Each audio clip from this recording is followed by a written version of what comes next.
નમસ્કાર દર્શક મિત્રો, હું શીતલ મહેતા ન્યૂઝ ઓફ કચ્છમાં આપનું સ્વાગત છે। જોઈએ આજના સમાચાર।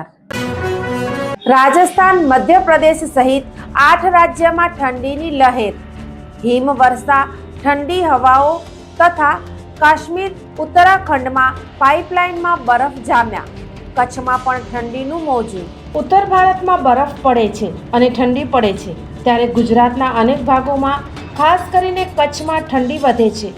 ઉત્તર ભારતમાં ખાસ કરીને કાશ્મીરમાં બરફ વર્ષાનું એલર્ટ છે। ઉત્તરાખંડમાં પાણીના પાઇપમાં બરફ જામી ગયા છે, ત્યારે કચ્છમાં પણ ઠંડી વધી છે। પહાડો પર હિમવર્ષા અને મેદાની રાજ્યો તરફ ફૂંકાઈ રહેલી ઠંડી હવાઓને કારણે સમગ્ર દેશમાં તાપમાનમાં ઘટાડો થયો છે।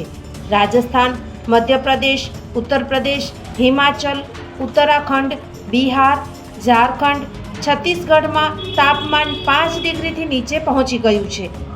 આ રાજ્યોમાં ઘણા જિલ્લાઓમાં ગાઢ ધુમ્મસ છવાયું છે, જેના કારણે 8મા ધોરણ સુધીની શાળાઓ બંધ કરી દેવામાં આવી છે। શાળાઓનો સમય પણ બદલાયો છે। યુપીમાં 20 ફ્લાઇટ્સ અને 100 ટ્રેનો મોડી ચાલી રહી છે। જયપુરમાં આજે વિઝિબિલિટી 0 છે, જેના કારણે 8 ફ્લાઇટ્સ મોડી ચાલી રહી છે। મધ્યપ્રદેશના ભોપાલમાં જાન્યુઆરીની ઠંડીનો 10 વર્ષનો રેકોર્ડ તૂટી ગયો છે। અહીં મંગળવારે 3.8 ડિગ્રી તાપમાન રહ્યું। બુધવારે છિંદવાડામાં 2 ડિગ્રી તાપમાન રહ્યું। દમોહ, ગુના, મુરૈનામાં ઝાકળ જામી ગઈ। કાશ્મીરના ઊંચાઈવાળા વિસ્તારોમાં હળવી હિમવર્ષા થવાથી ફરી એકવાર ઠંડી વધી ગઈ છે।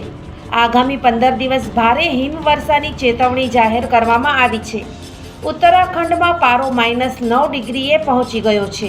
અહીં પાઇપલાઇનમાં પાણી જામી ગયું છે। ઉત્તરાખંડના મુનસ્યારી લંડન કરતાં 9 ગણું વધુ ઠંડુ। 3 જિલ્લામાં પાઇપલાઇનમાં પાણી જામી ગયું। 6માં ધુમ્મસનું એલર્ટ। પિથોરાગઢનું મુનસ્યારી લંડન કરતાં 9 ગણું વધુ ઠંડુ નોંધાયું છે।